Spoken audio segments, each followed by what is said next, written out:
Ladies and gentlemen, welcome to the Elkhorn City Council meeting. The meeting is called to order, and I'll ask our city clerk to please call the roll. All council members are present. Thanks. Would you all please stand with me for the Pledge of Allegiance and remain standing for a brief moment of silence after? I pledge allegiance to the flag of the United States of America and to the republic for which it stands, one nation, under God, indivisible, with liberty and justice for all.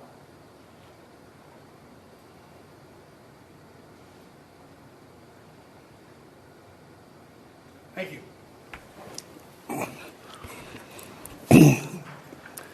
The city clerk posted orders of adjournment of the January 11th, 2022 meeting and the agenda of the January 25th, 2022 meeting in accordance with state law, council, and housing authority policy. We have no presentations on today's agenda. And now our agenda changes. Staff, do you have any agenda changes? No, sir, no changes. Council members? That brings us to consent items. Consent items are routine matters enacted by one motion according to the recommendation listed below. With the concurrence of the City Council, a council member or person in attendance may request discussion of a consent item at this time. Council members, do you wish to pull any consent items? Staff? No, sir. I'll make a motion then to approve the consent items. Second. Please vote. And for the record, sir, we have no speaker cards for consent items. Oh, thank you for reminding me, Angela. And motion carries by unanimous vote. Appreciate that. All right, that brings us all the way to public comment. At this time, any person may address a matter within the jurisdiction of the City Council, Housing Authority, successor agency to the El Cajon Redevelopment Agency that is not on the agenda. Comments relating to items on today's agenda are to be taken at the time the item is heard. State law prohibits discussion or action on items not on the agenda. However, City Council and Housing Authority members may briefly respond to statements or questions. An item may be placed on a future agenda. Angela, do we have any speaker cards for public comment? Yes, we do, sir. We have 3 cards. The first one is from Rama Awad.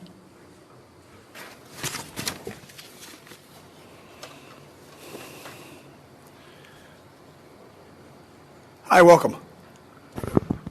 Hi, City Council. My name is Rama Awad. I'm the Programs Manager at the Mejdal Center, or the Arab Community Center of San Diego. We just saw you this past Saturday at the final public hearing for the redistricting process. I am here to comment on that specifically and in many ways air our disappointment in the outcome of the meeting. We, for several months, as you know, have been talking about our community of interest, and we submitted a map draft for your consideration, and in the end, the current map was voted in. We believe this is a disservice to our community of interest, and you know, a lot of you did speak in support of our map as a very close second to the current map, which you ended up voting in support of. And while the current map does account for Black, Asian, Latinx, and white population distribution, it doesn't account for the largely Arab and Afghani community here in El Cajon. And so we would like to ask that you reconsider your decision in moving forward with the current map and consider amendments to the current map that take into account the community of interest that we have over and over again been testifying for and submitting letters about. Thank you. Thank you. Janine Edicat.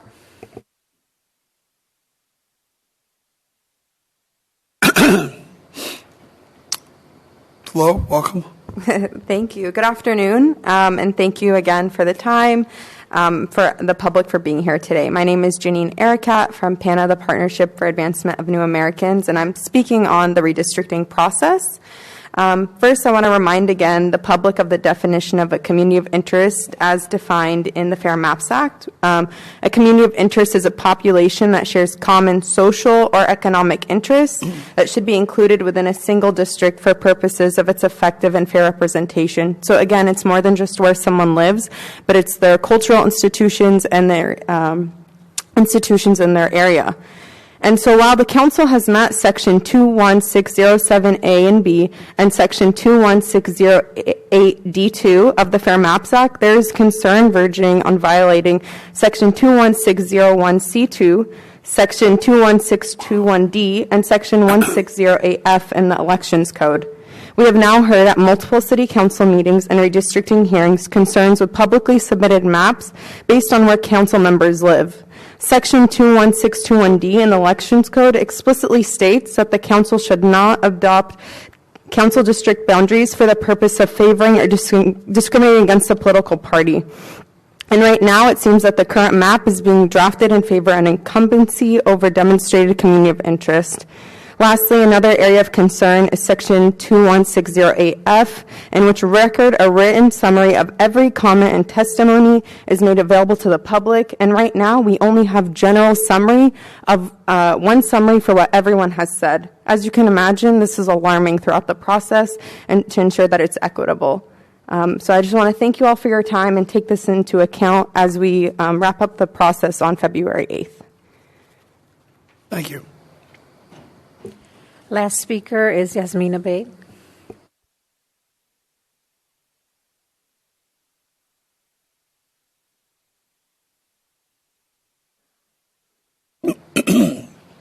Hello, good afternoon, Mayor, council members, and city staff. I hope you all are doing well. Oh, the timer. I'll wait.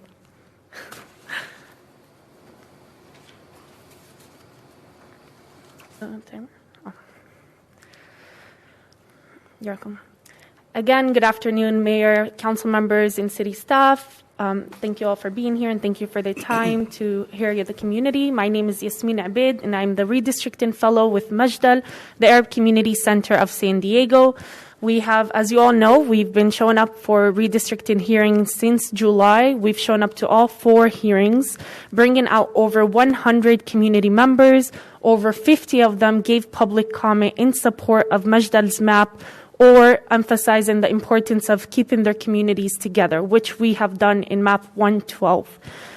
I'm here today to address one specific concern that was brought up on Saturday, which is the contiguity of Map 112. And as you all have seen, I just submitted records that I will be referring to shortly.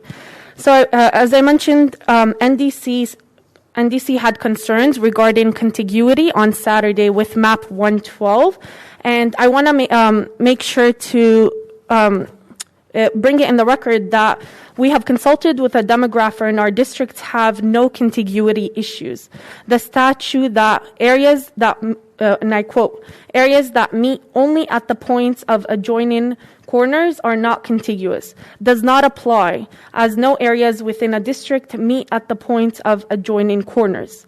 In fact, I brought in zoomed in sections of the map that show that the area of concern maintains census blocks and is actually based on the D2, D3 boundary of the current map on the top.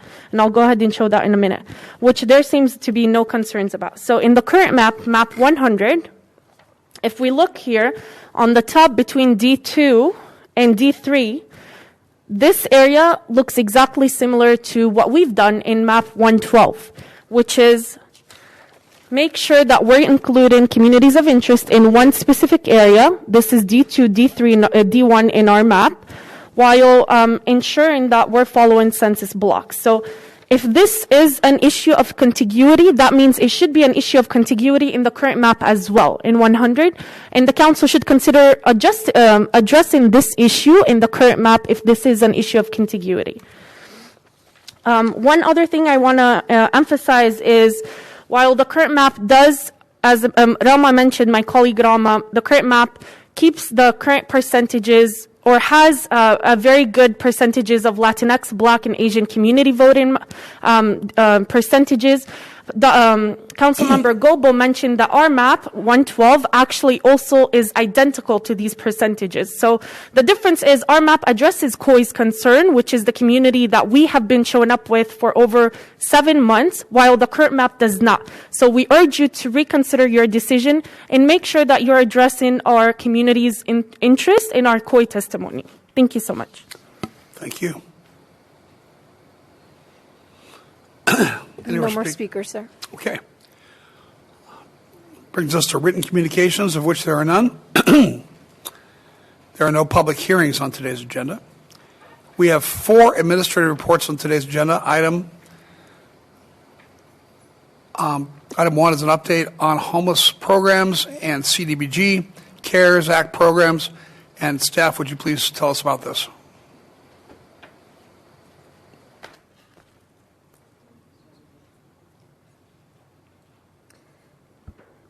Can you hear me well, or actually, I think I'm going to take this off, if that's okay. Easy to hear you. Thanks. Good afternoon, Mayor and council members. Today, I will be presenting to you the semi-annual update on the programs and activities the city is engaged in to address homelessness. That is including the programs funded with CDBG CARES Act funds as well. This report shows the 24th month period from January 2020 to December 2021 for the most part. Since January 2020, the city has allocated nearly $2.9 million in general funds and other funds to support homeless-related programs. This slide shows the allocations by program. The largest programs allocated in the past 24 months are El Cajon Homeless Outreach with an allocation of $400,000, East County Transitional Living Center Emergency Shelter with an allocation of $585,294.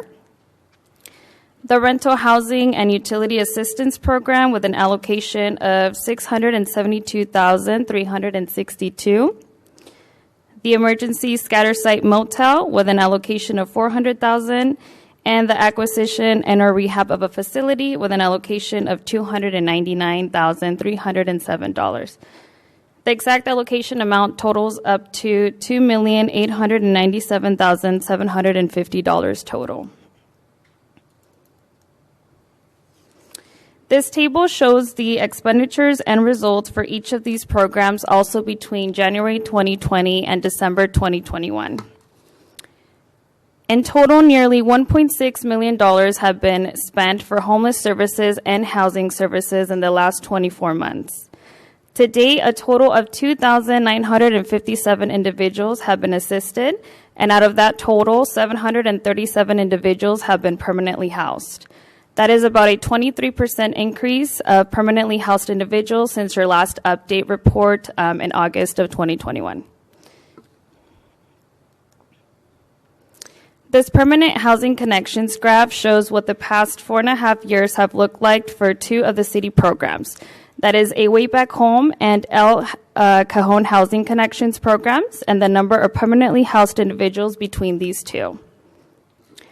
The number of permanently housed individuals was 39 during the last 6 months. It was actually 39 households during the last 6 months compared to 11 households in the previous report. Together, these 2 programs have assisted a total of 232 households into permanent housing since July 2017. And to conclude this update, staff recommends the following. Staff recommends to continue the El Cajon Homeless Outreach Program and A Way Back Home program, to continue emergency shelter, rotational shelter, and emergency scatter site motel programs, continue to work with neighboring jurisdictions, including the county, on a regional approach to address homelessness in East County, explore other ideas for new and continued services at council workshop, continue homeless outreach events and the enhanced neighborhood quality of life team efforts, and to consider whether to continue financial support for East County Homeless Task Force. Staff does welcome council's feedback, and we are prepared to answer any questions that you may have. Thank you. Thank you very much for the report. Council, any questions? Steve? Thank you for a very thorough and concise report. A lot of thought went into that, I can tell, and I appreciate that. Thank you. I think there's a balance of $240,690 left in CDBG CV, which was round one. That has not been allocated yet. That was for the rental assistance program that we suspended because the county was taking over that. So I have an idea for that. The results are more than impressive when you consider the region-wide results. I think the team that has supported the city and its residents who are homeless, whether it's Karina, our navigator, it is ECTLC. I think I saw Ivan somewhere in Helen. Thank you for the work that you do.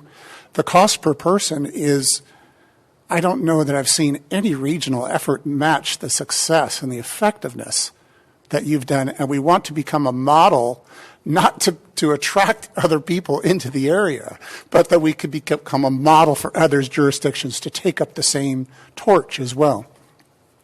One of your recommendations, bullet point number 4, is explore other ideas.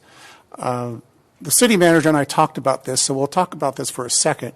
Rather than have it as a discussion at the goal workshop and kind of hijack the 30,000-foot level discussions, this is more of a pinpoint approach, is testing these new ideas. And I think the emergency cabins at Meridian are the building permit has been issued, which is great news. It took a while and some clearing of the clouds to get there. So that's good news. And I hope that becomes a model for other jurisdictions. I know in City of San Diego, 2 council members there are very interested. The safe parking thing, I'd like to just briefly bring up, boy, I don't want this to be misunderstood by the public. This is not a free-for-all. My concept with safe parking is almost an invitation-only approach. People who are victims of domestic violence. We know, I think, from the last time that up to 30 students in the Grossmont High School District and others in the Cajon Valley School District are living in cars right now. This would be, safe parking would be for families with children.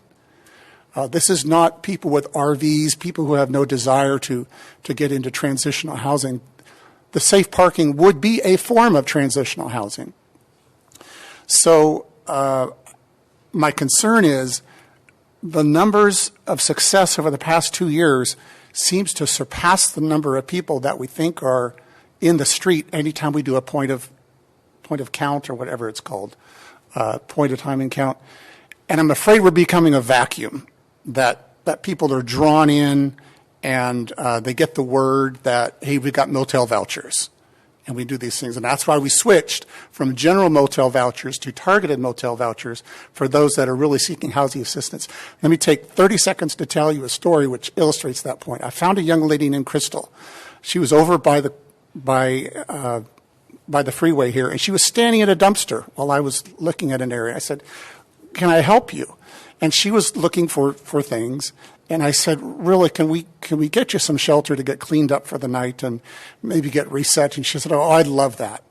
And we tried a couple phone calls. It took about 30 minutes, and our chief of police answered the phone call. Thank you very much, Chief. And he's a solution guy. He gave the solution. He had a car over within a half an hour to give her a voucher for a motel stay. Unfortunately, she brought with her a couple of people who destroyed the room. And now she's on a do not rent list, as we know other people who are. That's a struggle for us, is when we give people these opportunities and they destroy the opportunities. That's, boy, we wish we could have a better outcome. So what I'd like to do with the safe parking thing, at least, is to say, could we have staff? I think staff has already had some discussions with potential service providers. Is that true? Only through email exchanges, but we actually have meetings set up to meet with two groups of folks. So I want to know, we had talked about you might be able to return in 30 days with some thoughts about where to go from here. Is that fair? Yeah, at the last council or 2 council meetings ago, the council talked about giving staff 90 days. I don't think it would take council. I don't think it would take 90 days to come back with a report. My thought would be we would get some information from existing service providers in the region. We would go look at some existing sites and talk to the community around those sites to understand positive and negatives. We would get a sense from our service providers in El Cajon as well as our police department, the demand for that type of a service, the scope of what that service would look like, some potential sites where that could be from a zoning perspective, and then maybe develop some alternatives as well. So I think we could come back within 30 days if that was direction the council wanted to give us. So that's what I would propose to my colleagues, is that we give the city manager that direction. We've had great results, and I hope that other jurisdictions learn from it. I'm starting to get the concern now that there are people who are on the street who don't want off the street. And as we continue to pick up quite a bit of discards and things like that. So my recommendation to the council would be to have staff return in 30 days with their thoughts on a safe parking program. I'm on board with that. Thank you, Councilmember Goebel. Yes, I agree, and you and I have worked on the safe parking initiative. I think we should go forward sooner than 90 days, and we have talked to a few, so I think that's a really good and a good idea. One thing I do want to bring up that I want the public to understand, because we hear all the time how we don't do anything for the homeless, do something for the homeless.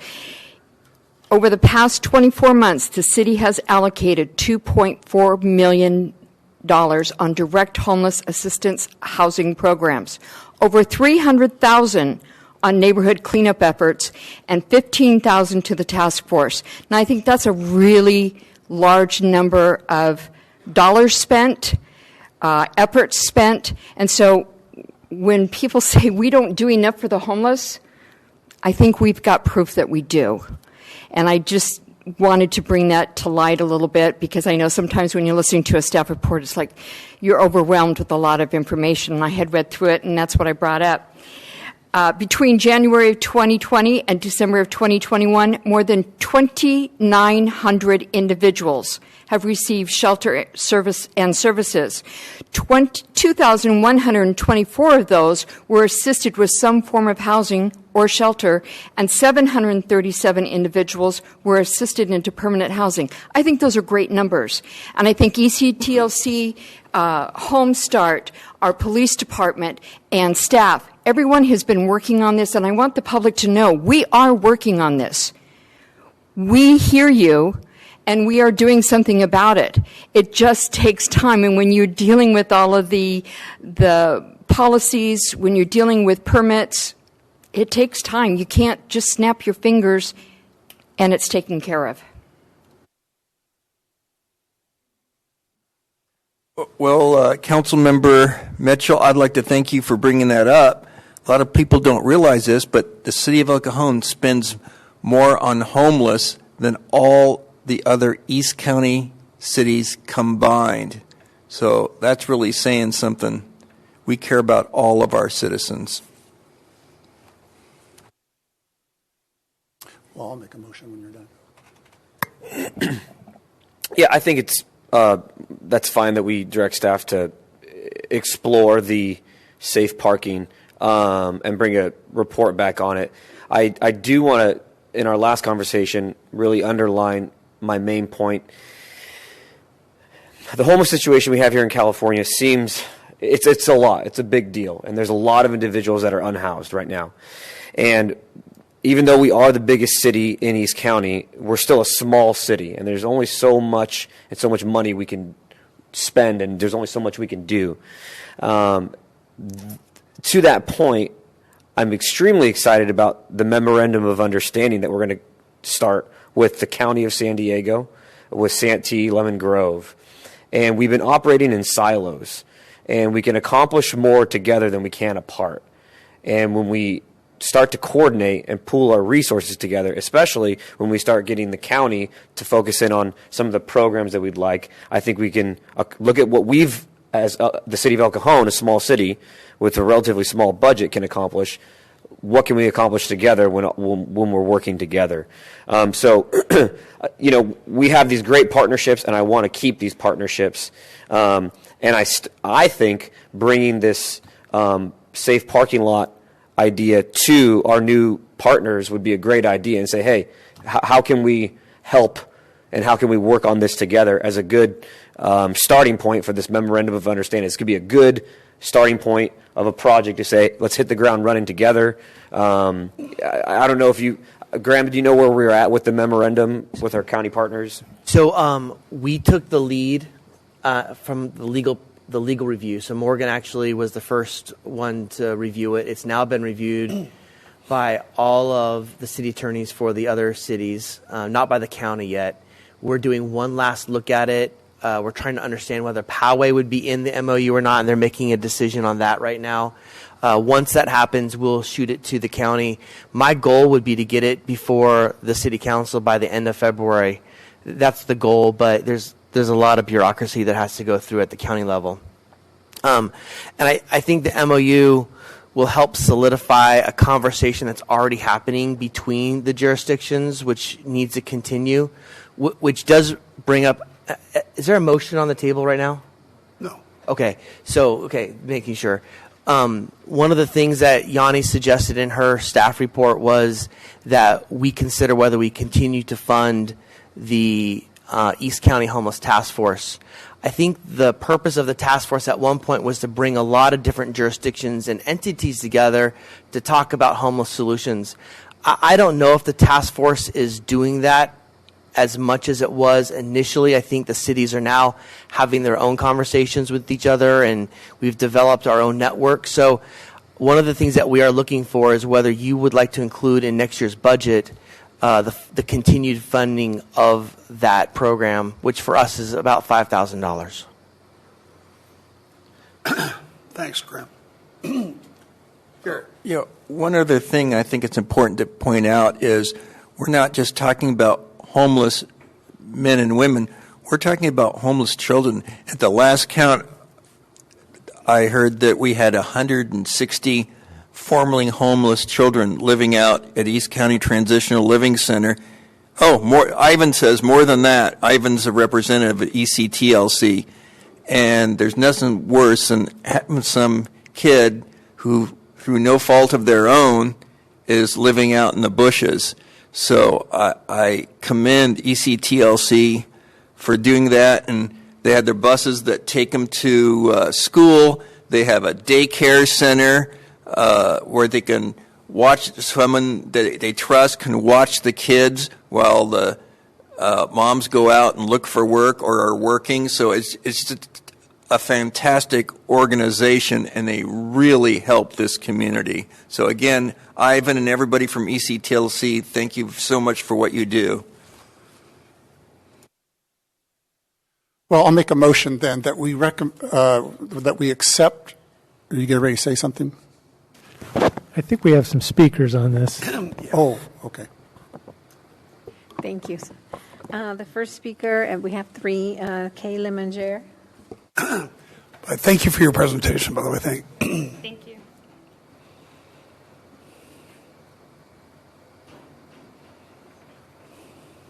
How many speakers do we have, Angela? We have three. Okay, thank you.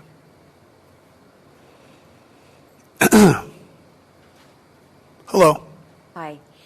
Thank you, Mayor Wells, council members, and city staff for the countless hours, your hard work, and consideration of the many faceted issues surrounding our unsheltered neighbors.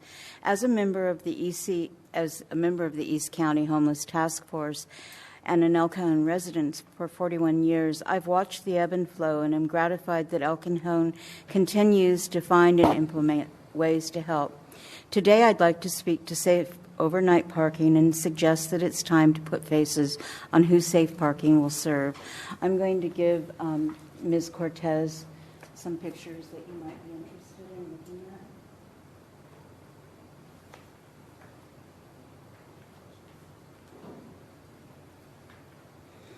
These are examples of existing programs and the people they serve. Most of the unsheltered who use these programs have fallen through the cracks. They have jobs, have lost their homes, but still have their cars. They might be a family, a single parent, a senior, or a veteran. They come in all shapes and sizes. What they have in common is a need for a place where they can rest for the night without fear of being accosted. The two programs I know of both have guidelines for who may stay, require detailed applications, provide security, sanitary facilities, and trash containers, and limit access to 6 p.m. to 6 a.m. It seems pretty straightforward and not scary at all, yet there's strong opposition from concerned residents. We here in El Cajon have Good Shepherd Ministry, who has an appropriate site, already provides services, and is prepared to work with an organization with long-time experience. This is a wonderful opportunity. And finally, I'd like to say, as a real estate broker for the past 30 years with an office on Mount Helix, that the root cause of the unsheltered who use these services is the high cost of housing, both for sale and rental. This is not going away. In fact, coupled with the recent increases in utilities, is only going to get worse. I'd like to thank you sincerely for your efforts in addressing these problems and endorsing and building a number of low-income housing units over the years. Thank you. Thank you. Ivan Andujar.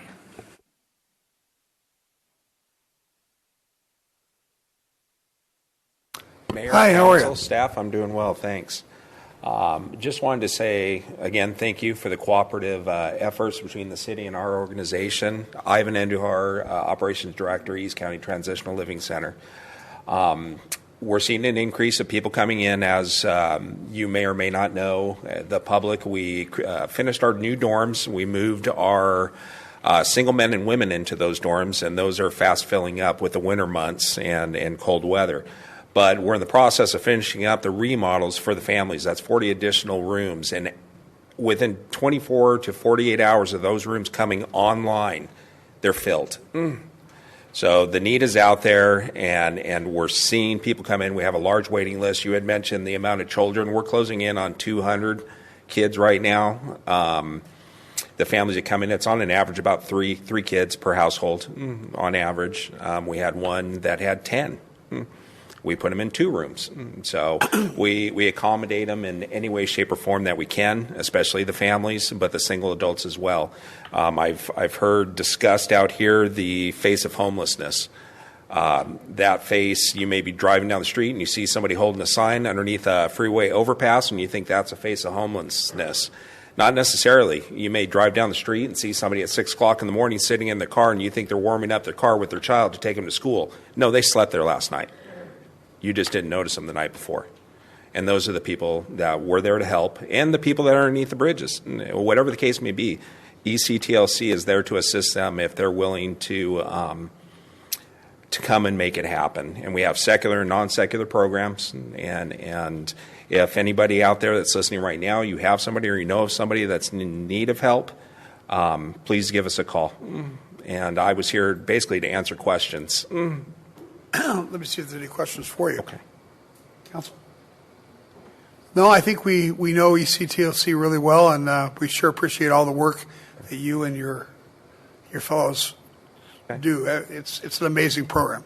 Okay. Thank you. Last speaker is Kelly Spoon.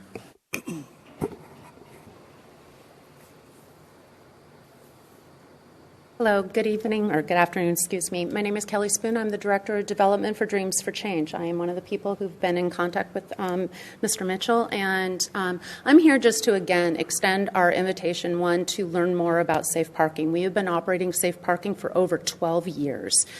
We are the second in the country to perform safe parking, and we are now considered the best practice model.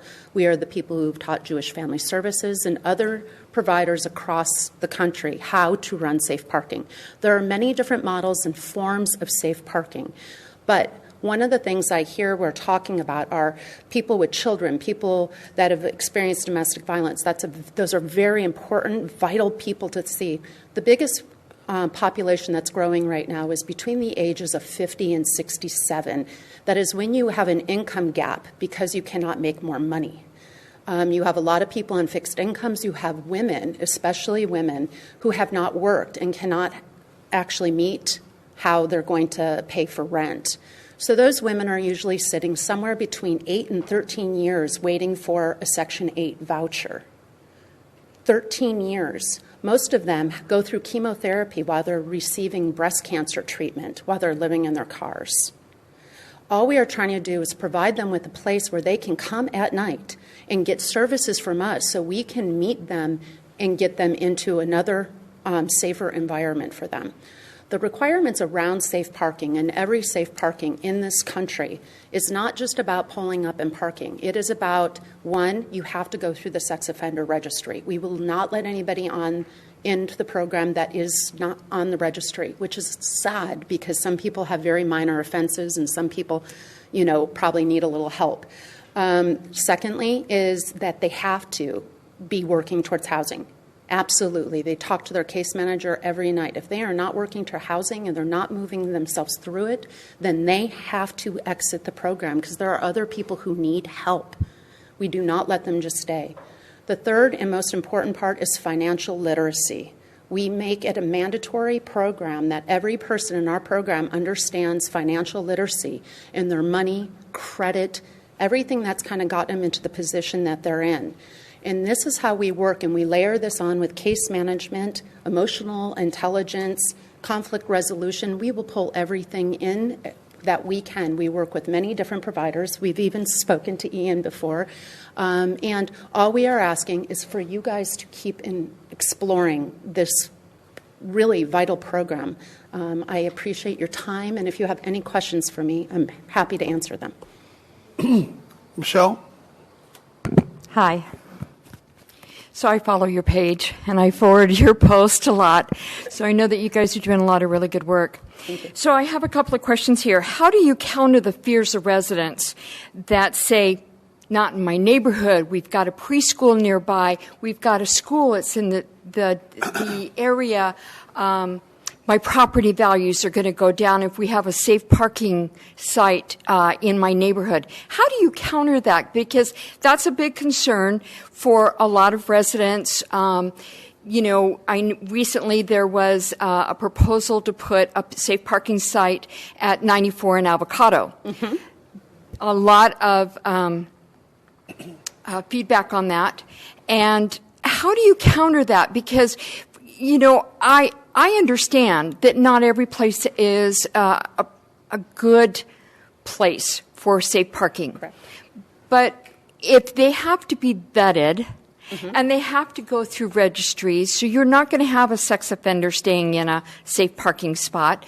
If you have to have you have to meet certain criteria to park there, and you're going to have wraparound services, what can you tell residents that say, look, your fears are listened to, but they're not as bad as you say they are. And they're not the dirty, trashy people that they think all homeless people are. Right. So actually, I have a lot of experience in this. I actually come from the world of politics. I actually worked on a few campaigns and wonder these kinds of things. So I've listened to a lot of these conversations. One of the things we have to remember is when we're talking about safe parking, we are not talking about chronic homelessness. We're talking about situational homelessness. I was here 2 sessions ago, and Councilmember Ortiz shared his personal story. He is a prime example of what is called a transitional homeless person. They are not caught in that moment. So what we have to do is we have to reassure our neighbors. And I know that lot well. My mother lives at Fuerte in Grandview, and so does my sister. They are in support of it, and so they're trying to be kind of out there about it. But we have to remind them that these are people that are usually their mothers, their aunts, their fathers, their uncles, their brothers. They are embarrassed about their predicament. They will not share that information. So it is up to the case manager in our program to sit down with them and slowly take them through the process to have those conversations. They are very important conversations to have. We have all been in a financial situation where we didn't want to share it. We have to get over that embarrassment and the shame that's associated with it so we can get people moving forward. And it is a different conversation than what we're talking about with chronic homelessness. Chronic homelessness, you usually have really high levels of drug, mental health, and things like that. What we are trying to do is avoid that stage. The moment somebody spends 3 months on a street living in their car, they are already in severe depression. 3 months. We have to catch them sooner than this. We have to find and give them that safe place to lower their stuff. So how I would take those residents, I would probably have a workshop. I would invite the closest neighbors. I would bring them in. I would probably then accidentally bring a few of my safe parking clients in and have them there, so they could just see that they're normal people. That's not who they think they are. We have to kind of break that barrier of what homelessness looks like. The law enforcement in the back, I'm sure they come across people who are just trying to sleep in their car, and these people are just so afraid to be knocked on their window, and they don't want to knock on their window. They'd rather, if they're going to knock on the window, give them a place to say, there's some place to help you. There's some place where it's not going to be me knocking on your window where you're not safe. It's going to be somebody who is dangerous.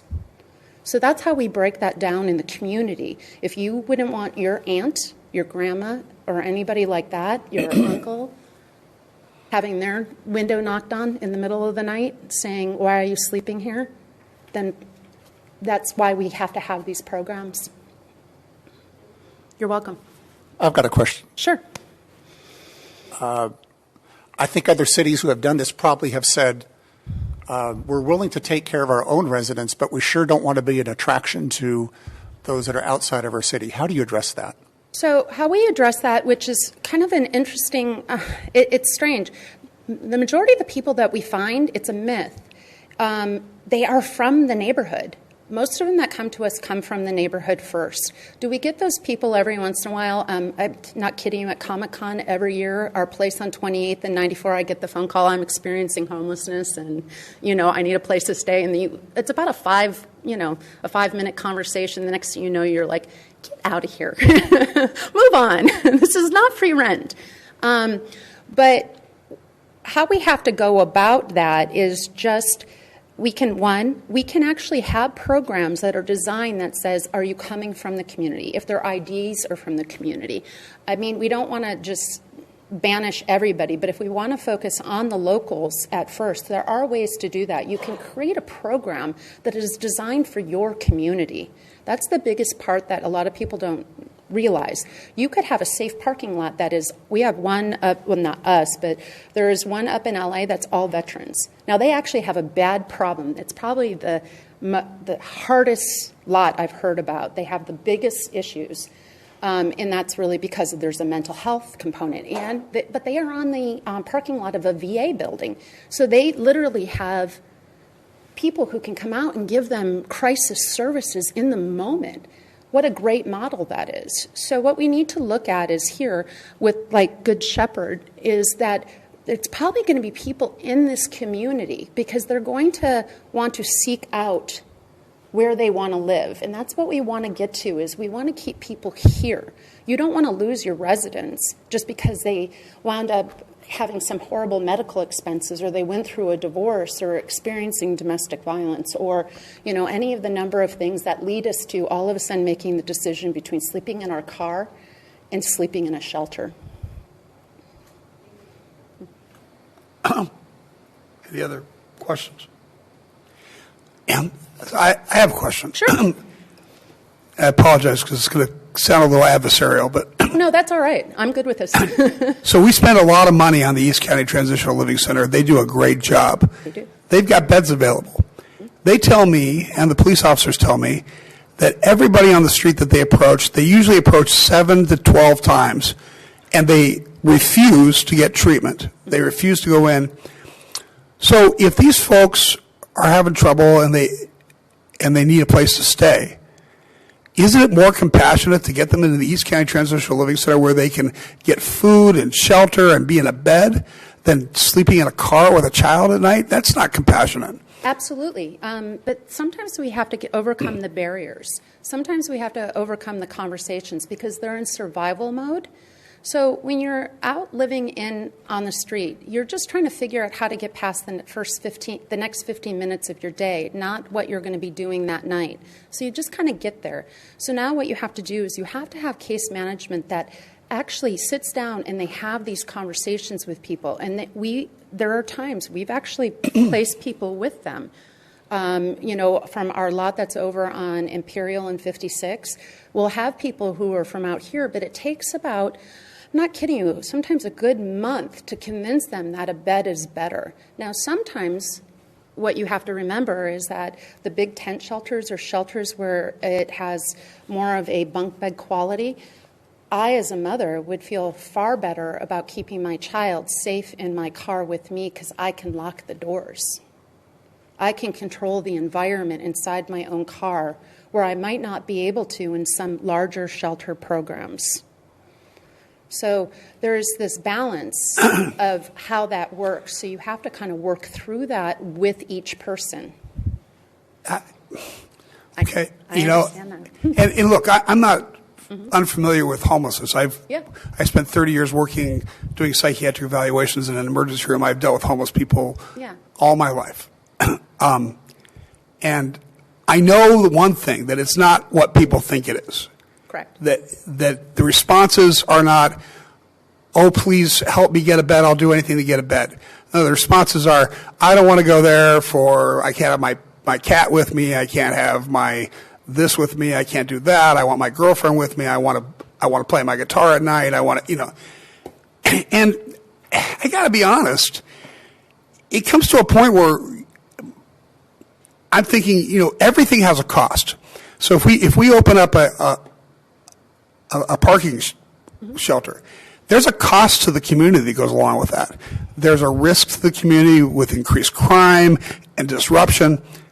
There's the things that Michelle talked about, property values, the feeling safe in your community, not wanting to see that. So there's a cost for that. So how can I sell that cost to people when people are refusing to get perfectly great opportunities to get off the street? They don't like that choice.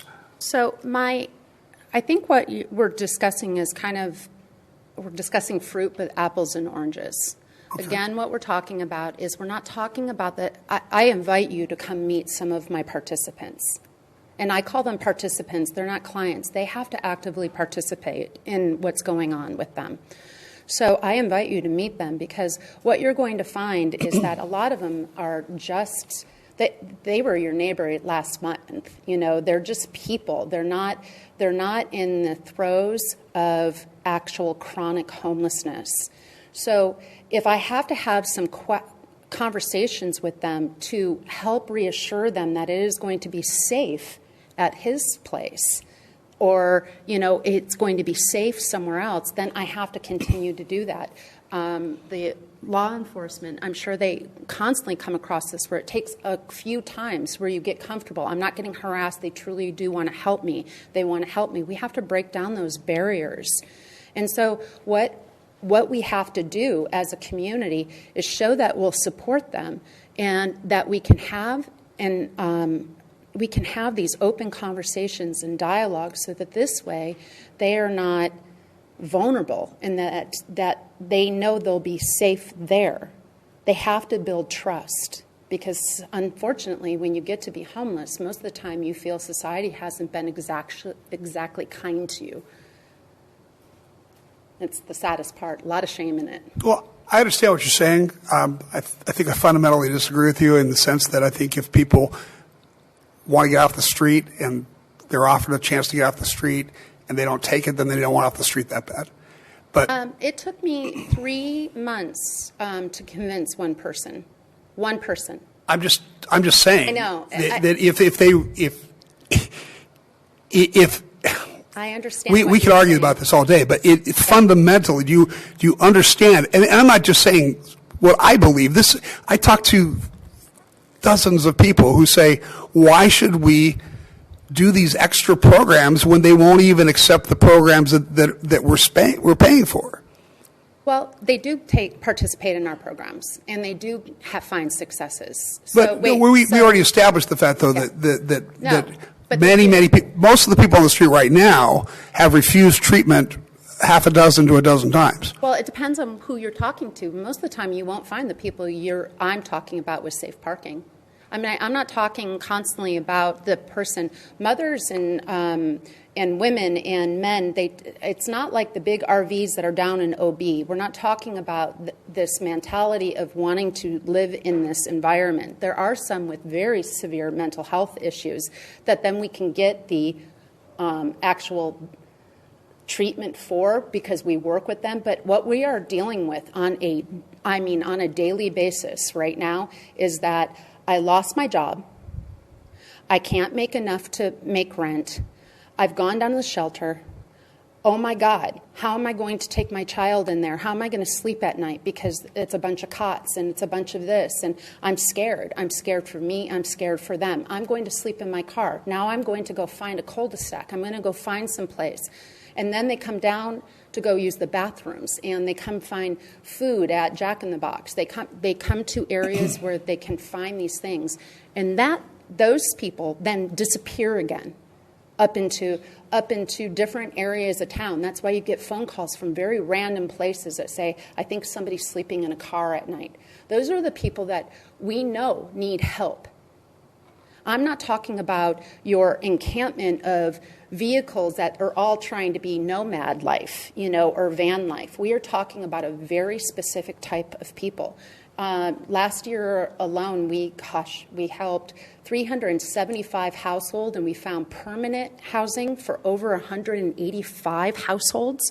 And then we also found supportive housing for another 45 of those, and the rest of them, sadly, are waiting on waiting lists for Section 8 vouchers.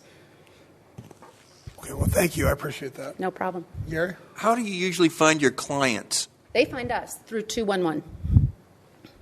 We actually have a wait list right now. People are desperate for our program, and I don't know if anybody knows this. Most of the shelters in San Diego are not taking anybody right now. Father Joe's, Alpha Project, and all of them, they've shut down because of COVID, so they're not taking on any new clients. So actually we have an influx of people. Right now I have, my gosh, on my Imperial lot, I think at last count I had 25 kids ranging from the ages of 2 to 17 that are living with their family. One family has a Nissan Sentra, and they've got 4 children under the age of 6 living in it with them. Phil? I just have a quick question. Sure. I appreciate the perspective in the way you call them participants. I appreciate that perspective. Talk to me and paint a picture of what it looks like when you have someone in the program that's not participating, and then what are the steps that you take? Oh, and we've done a few of these. Yeah. So we've exited people. We've exited people for different reasons. We've exited people because, one, it's like this, they start calling it camping. That's a trigger word for us. If they start calling it camping, we have a problem. It's not camping. It's not that type of lifestyle. If they're not actively going out, we meet with our clients at night. Our case managers are on at night. They don't see them during the day because during the day they need to be out doing the things we tell them to do at night. So they come back and they have to check in every night, and they have to give. I went over here. I've got all my stuff into the Housing Commission. I have 3 people who have housing vouchers right now, but unfortunately can't find anybody in the city of San Diego because they're tied to the city who will honor the voucher. So every day they go out and try to have conversations, about where to live, how to live, trying to convince people on those things. So if they are not actively doing that, or if we're starting to see a trend of they're showing up late, they're not here for if they're not here for 3 or 4 days, and then they come back and they are using their money for too many hotels, like they get their money in and they use it for a hotel and then come back to us. These are red flags that then we start working with, and they usually get up to 3 warnings depending on the type of violations they've had. So with those 3 warnings, they get, more and more, and then we will exit them from the program. And how that exit usually works is it usually comes down to the program coordinator or manager will come sit down with them and say, we have worked with you to the very last point. You are not ready, and you are taking up space from this wait list of other people who want help. And we need to move you on, and when you are ready and you want to come back, you can come back. The only people we don't let come back are anybody who is, if there's been any type of violence, which honestly we don't have very often. I mean, it's a really rare thing. And to speak about crime in the neighborhood, our lot at 56 in Imperial, actually crime went down because we're there. The Channel 7 news report that went out about crime around safe parking, that was another issue of like what happens in this whole bit. Well, the big burglary that happened at the church that we were at, we reported. One of our clients reported about a homeless guy who was coming down around the corner who was breaking in. We actually kept the community safer because of our program. Okay. Great. Do you provide anyone with food? So actually we don't. Most of our food comes from other groups. So I have people who come out and they host meals. So what they do is, a church group, business groups, they come out during the night, they host a meal. They provide meals for up to 30 to 40 people. It winds up becoming a community kind of event for them. And what it also does is it puts our clients in contact with other people in the community. And it keeps that vital communication going, and it keeps this human interaction. So I would say most nights we would have, or most weeks we have about 7 to 8 different meals being provided a night through different organizations and group. What is that? The community development group that does all the homeowners associations in town. They're probably one of our biggest supporters. They actually have somebody there almost every week, through their different groups. So now at Christmas and Thanksgiving and Easter and those kinds of things, I honestly can tell you I cook all the meals at Christmas and at Thanksgiving. My boss and I will sit down and we'll make sure they have a place to have food. Now, where do they eat the meals? Is it all in one group at some tables or in the cars? Actually, right now because of COVID, a lot of people are opting to eat in their car. We usually have, at both of our locations, we have areas with folding tables and Costco chairs and the whole bit, and we'll put them out, and food can be brought in with tables, and we have a microwave and refrigerators on site. So then people can even store some of their food during the day with the refrigerators. But what they do is they tend to eat it, and we provide some tables, and they can sit down, and some go back and they sit at their own car. Some people are grabbing those sports chairs for soccer games, and they're sitting outside their chair to maintain social distancing. And, could you provide them with a phone number for me? I'd like to go out and see one, actually. Yeah, actually, you're welcome to come. I think you have my number.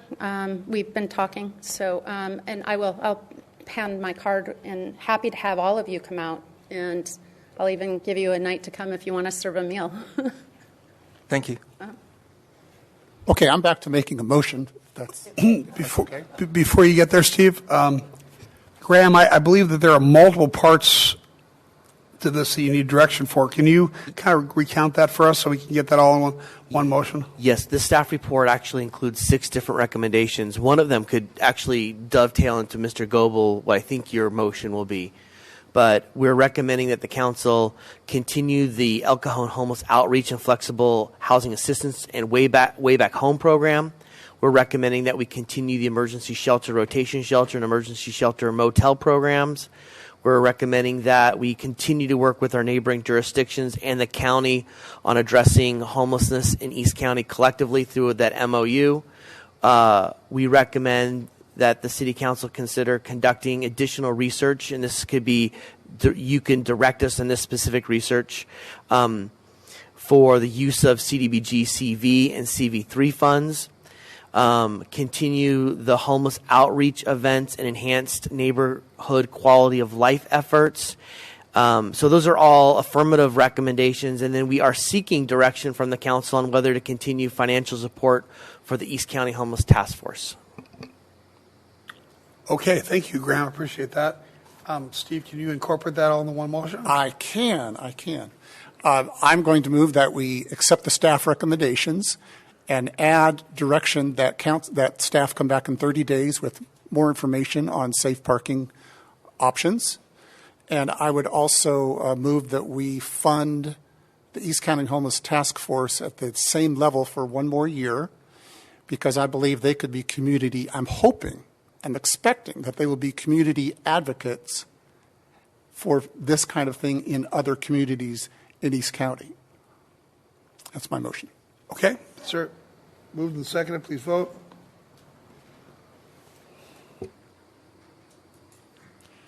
Motion carries by unanimous vote.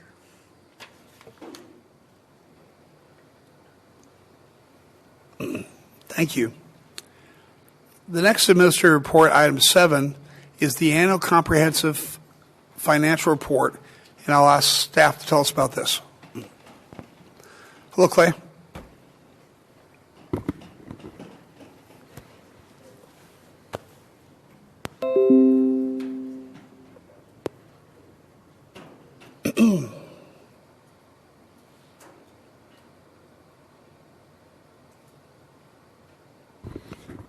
Good afternoon, Honorable Mayor, distinguished members of the City Council. My name is Clay Shane. I'm the Director of Finance for the City of El Cajon.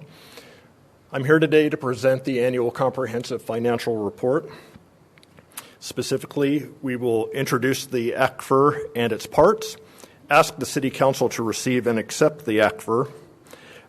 This document is available on the city's website, elcajon.gov, fairly easy to navigate through your government, clicking through departments, selecting finance and financial reports, and it is there for everyone to enjoy.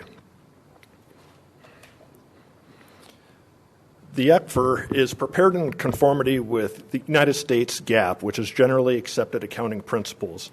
This is built on the foundation of the pronouncements of the Governmental Accounting Standards Board.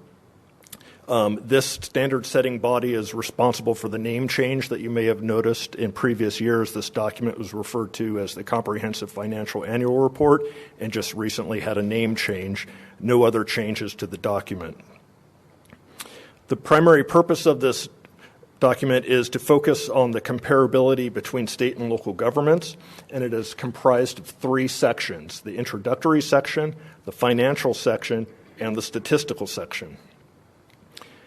In the introductory section, we have the letter of transmittal, a description of the city, as well as its organizational structure. The financial section represents the meat and potatoes of the document. It includes the independent auditor's report. For this fiscal year, we received an unqualified audit opinion or a clean audit opinion, management's discussion and analysis, the basic financial statements, notes to the financial statements, as well as the required supplementary information, which is usually your budgetary presentations and additional required information on pension. And lastly, the statistical section.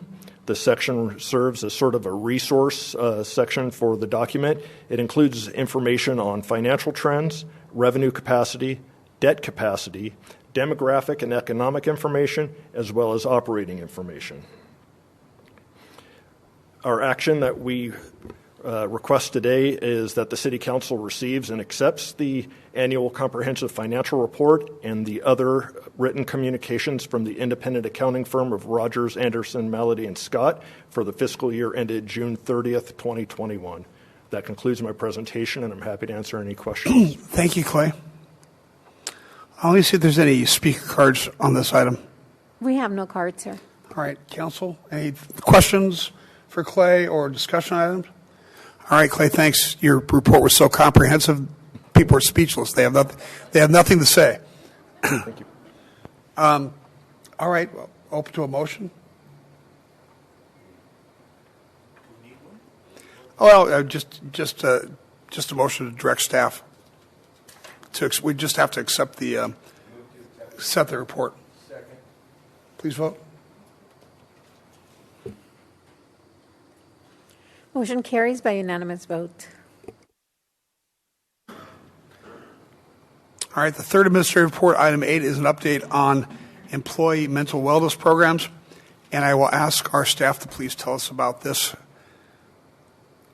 And our director of HR is here. Hello. Marisol, how are you? Hi, good afternoon. I'm doing well, thank you. How are you? Great. Good afternoon, Mayor and council members. I am here to provide you with the 2021 mental update for our employee wellness programs.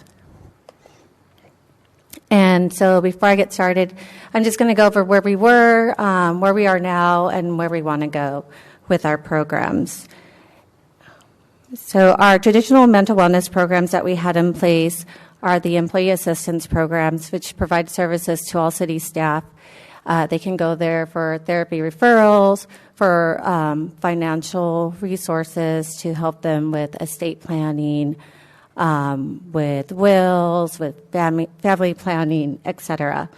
We also have in place the public safety chaplain program, which is there for fire and police personnel, as well as the public safety peer support team program, which is another service for fire and personnel to access. And then one of our newer approaches that isn't a traditional mental wellness program is the Station Dog program that we introduced to you a couple years ago.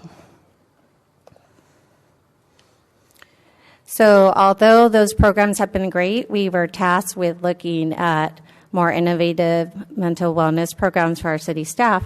And so the last year, we focused more on programs that were a bit more reactive in nature. And so we acquired a second station dog. So that's Jax, who's housed out of Station 8. We also established a wellness annual incentive program. So that's a program for all city staff in which they are able to accrue up to 4 hours of vacation for going to an annual mental wellness checkup and going to a physical wellness checkup. We also coordinated mental wellness training for law enforcement personnel. So we did that with the police chief and TCTI, which is an EAP provider. We launched the indoor plant wellness program. So we delivered about 171 plants to our staff. So it provides better air quality in the office, but it also reduces stress levels and increases creativity and overall relaxes employees at work. We officially launched an alternate work schedule and telework program to address the work-life balance issues that some of our employees had brought up, and it actually came into play a lot quicker with COVID. And then we added a gym at the Public Works operations site and then increased gym equipment at the police department. And lastly, we've dedicated a workers' comp analyst to provide one-on-one service to our employees to ensure that they're getting the care that they need and that they're able to come back to work quick. So these are all great programs. I think staff has done a great job of implementing all these programs in the past year. Staff is committed to ensuring that our employees continue to be healthy and productive and resilient at work. So we're addressing mental wellness in a multifaceted manner. Excuse me. So this year, we're looking at including the dental hygiene component, and staff is working with a provider to bring on-site services for dental services to have a multifaceted approach. Lastly, we're exploring wellness education as part of the last prong. So what we're looking for is to bring resources to staff for training, having specialty classes such as yoga, meditation, stretch, bringing on a resource corner that will have books for employees to read on leadership, wellness, meditation, and also to bring on maybe another staff member to help with training. And with that, that concludes the presentation, and I'm here to answer any questions. Thanks, Marisol. Let me see if there's any speaker cards on this item first. No speaker cards, sir. All right. Questions from? Yeah, go ahead. A comment. I think this is incredible in terms of resources. on the hiring side, when I used to hire people, I'd get down to a couple candidates and I would look for what are called tiebreakers. I think today's employees, as they go out to search for prospective employers, are looking for tiebreakers. This is a tie-breaking program. If you saw two agencies offering the similar thing, this one offers way more benefits, and I think it's a fantastic program. I think the team that you have is doing a great job in thinking what's new, what's different. Everybody seems to be accepting it. I think it's great that it's supported all the way at the top by the city manager. So thank you for just a great program. Thank you. All right, thanks. A couple questions. First off, how robust is our chaplaincy program? I'm sorry? How robust is our chaplaincy program, the chaplains that we use? Do we have enough? Yes, but I can let PD answer. We have 2 at PD, and I believe 1 at fire. And is that enough to cover the needs of the employees? Okay. The other question is, it seems to me that one of the proactive things that we should be doing is having probably somebody like a police captain or a fire captain be on the watch for public safety officers that experience something out of the ordinary, like the plane crash that we had recently, or some other kind of violent encounter like that, and then putting the employee through a process where they get screened for PTSD before it becomes a real issue. And are we doing anything like that?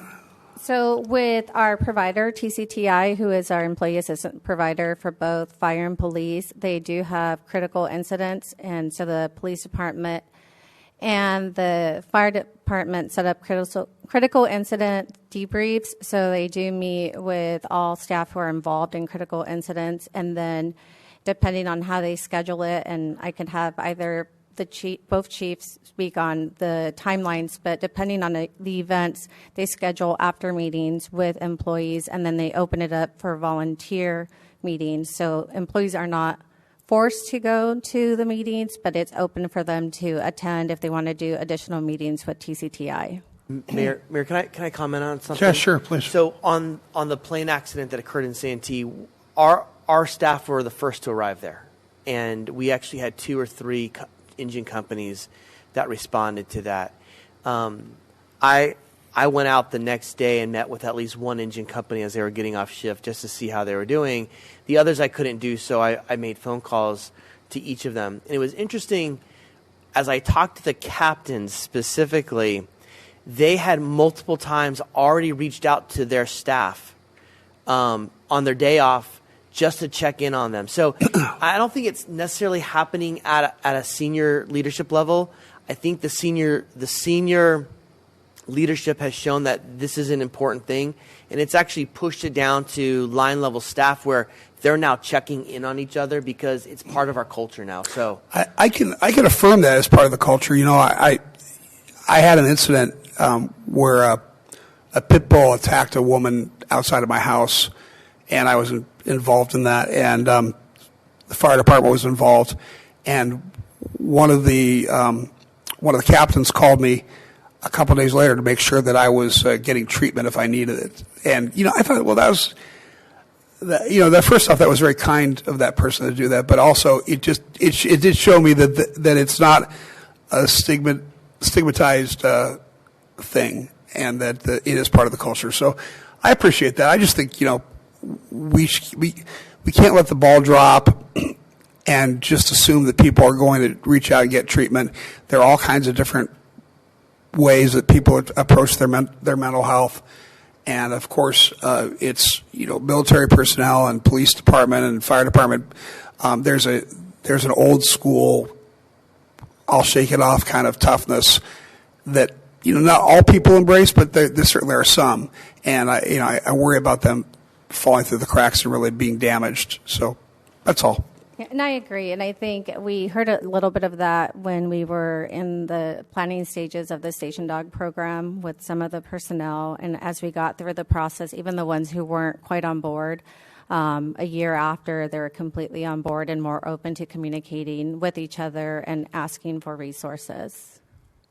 And I do want to, all the other things that you talked about, I think were great, especially the dog program. I don't know what the poor police officers are doing. Maybe they get them a cat or something.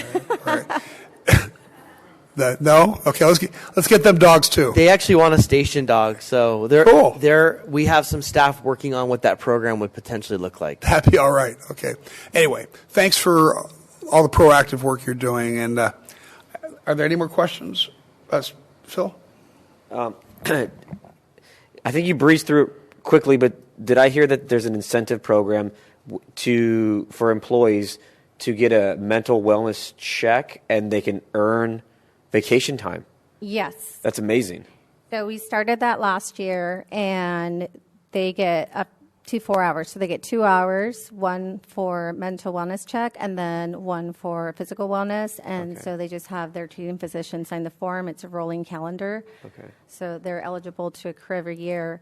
And I did mention how we're working on the dental hygiene aspect of mental wellness and bringing a dental company here to provide services. So once we get that on board, we do plan to modify that program to add a dental component to it. So they would actually get up to 6 hours of vacation if they attend the mental wellness checkup, the physical checkup, and then the dental checkup. Yeah, to the mayor's point, that mentality that you're mentally weak if you get a mental checkup, this is huge to get people to get over that barrier. I was an EMT lifeguard in a past life, and one of the older guys told me, hey, sometimes your body's sick, sometimes your mind gets sick a little bit too. You got to check up on it once in a while. And that really flipped a switch in my head. And so hopefully this incentive program and the leadership that the mayor was referring to is going to keep doing that, because it's going to increase longevity. It's going to help our citizens out. It's going to help their families out, our first responders' families out, and their children. And so wonderful work, yeah. And that suggestion did come from the POA, so it was actually something that they brought forth for POA. So they are having those conversations, and then we just expanded it for all city staff. Yeah, that's fantastic. I hope one of the organizations I hope you would consider as part of this is called Love on a Leash.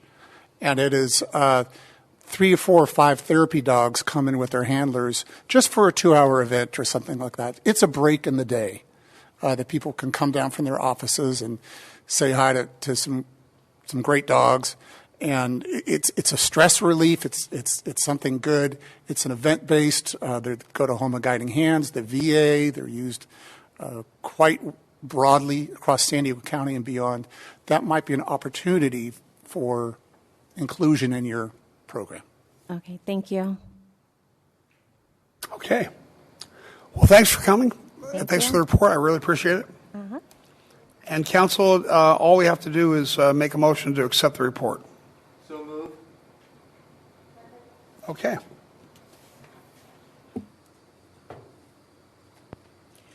Motion carries by unanimous vote. The last administrative report, item 9, is regarding the MECO operations, and I'll ask staff to tell us about this.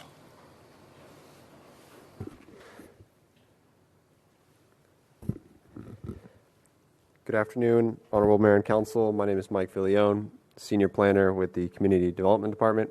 Can you all hear me okay? Is that okay? Yeah. It's better without the mask if... Yeah, I can do it. Thanks. Yep. This agenda item is a follow-up report on micro-enterprise home kitchen operations, or MECOs, which are, of course, home-based restaurants. As Council is no doubt aware, this recent MECO discussion dates to September 15th, 2021, when the County Board of Supervisors directed their staff to prepare MECO authorization ordinance options. At its December 14th meeting, City Council directed staff to send a letter to the county supporting MECO authorization ordinance. On January 12th, the County Board of Supervisors voted to adopt a MECO ordinance authorizing a 2-year pilot program. The second reading for this ordinance is on tomorrow's Board of Supervisors agenda, and if approved, would be effective 30 days later on February 25th.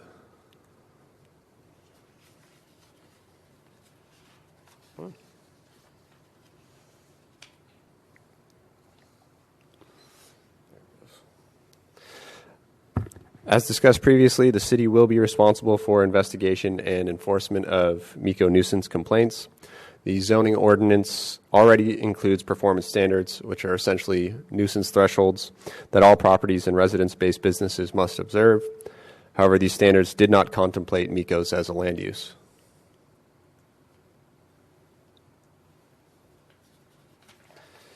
To reconcile these standards with the operation of MECOs, a zoning code amendment could be initiated that, for example, adds MECO-specific definitions, restricts or conditions the use of commercial equipment, clarifies standards related to traffic, grease, fire hazards, and so forth. As with any zoning ordinance amendment, this would require a public hearing before the Planning Commission before coming to the City Council. Staff recommends that City Council accept the report and direct staff to initiate a zoning code amendment to incorporate MECO-specific standards. Staff is available to answer any questions. Thank you. Any speaker cards for this? No cards, sir. Any questions? Question. Will the county provide mitigation steps on complaints, and what will enforcement looks like? So if they complain about, if I understood this correct, it's up to the cities to enforce complaints. That's correct. Any complaints related to the operation of the MECO itself, impacts in the community would be enforced by the City of El Cajon. Anything related to violation of the Retail Food Code, stuff like keeping food in unsafe conditions, that would be the county. I guess what I'm trying to find out is if these complaints come in and they go to the police department, I imagine there's parking all over, noise, whatever. So I imagine those calls would go to our dispatch center, and then police would have to go out and interact with the either the complainant or the offender. Has the county given us what we can and cannot? I guess I want to make sure that these guys have all the tools that they need to enforce the county's rules. Sure. So I don't think, and maybe senior staff might opine on this, but that the police department would have much involvement beyond enforcing the vehicle code and those sorts of things that they're accustomed to enforcing. The city's role, from a planning perspective, would be more about enforcing, again, violations of performance standards, which basically set thresholds for what you would consider a nuisance, something that impedes the enjoyment of your neighboring property, for example. So noise, glare, vibration, those sorts of things. So they haven't offered guidance because they're not really, they're not necessarily involved beyond authorizing the MECO itself. Most likely this would be a zoning violation, right? And that's why there's some value of creating some definitions in the zoning code, so it's really clear to those that are operating MECOs what those thresholds are. And so if there were complaints, police would not be involved. It would really be more of it'd become a code enforcement issue. I wasn't really sure who's going to enforce what, and I just want to make sure that if we are to be the enforcers of county, that everybody's on the same page, everybody knows, because the public isn't necessarily going to know that it's a violation. They're unhappy with what's going on, and so I just want to make sure that our staff doesn't have to struggle to find out what they're enforcing, what the ordinances are. Does that make sense? Sure. Okay. That's part of the effort, I think, that we would kind of look at with this. We would want to clarify from a zoning and code enforcement side about what specific things go beyond the line and where you would be subject to compliance action. Okay, because, Grandma Jo, she's cooking in her kitchen, and neighbor A is upset about it, and she calls in, and someone has to go out and calm the situation down, either enforce an ordinance or not. And I just want to make sure that our staff is completely, have been given those guidelines and know exactly what they're supposed to enforce. But I guess those are city ordinances that we would be enforcing? That yes? is correct. No? Yes. Yes, Councilmember Mitchell. If you'll recall the conversations we had on this, the county really holds the vast rights to grant the permits and in our city, and that's unique. It's a lot like food grading and food handling sort of things that they have for restaurants. We don't handle those. We don't get, if we get complaints, it doesn't come to us. It goes to the county. Okay. But if in the case of a MECO, if it's a similar sort of complaint, somebody didn't give me the right amount of pasta in my spaghetti or something like that, that goes to the county, not us. Now, if it has to do, as Mike said, with parking, congestion, noise, maybe smells and that kind of thing, we have the ability to adopt our own nuisance guidelines and criteria. And that's what Mike and staff was recommending, is that you direct us to come back with those so that we amend our zoning code that allows us to undertake those types of enforcement actions. Okay, thank you. Thank you. Anybody else? All right, thank you. Thanks for coming. Nice report. All right, council. We need to accept the report and initiate a zoning code amendment to incorporate MECO home kitchen performance standards. So moved. Second. Please vote. Motion carries by unanimous vote. All right, there are no commission reports on today's agenda. We are at my activities report, and my activities report is as reported. We're now at the activities reports for the council members. Councilmember Goebel. As reported, and I think we're going to come back to the council soon with a resolution opposing Sandag's proposed reduction in the amount of subsidy MTS gets. Currently, 8.1% of the Transinet sales tax revenue goes to support MTS operations and North County Transit District as well.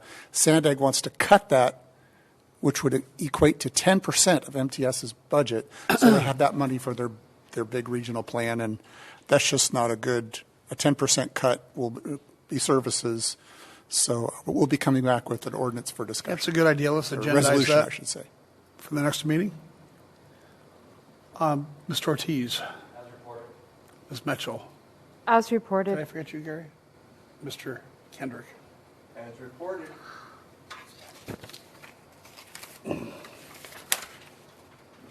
Almost done.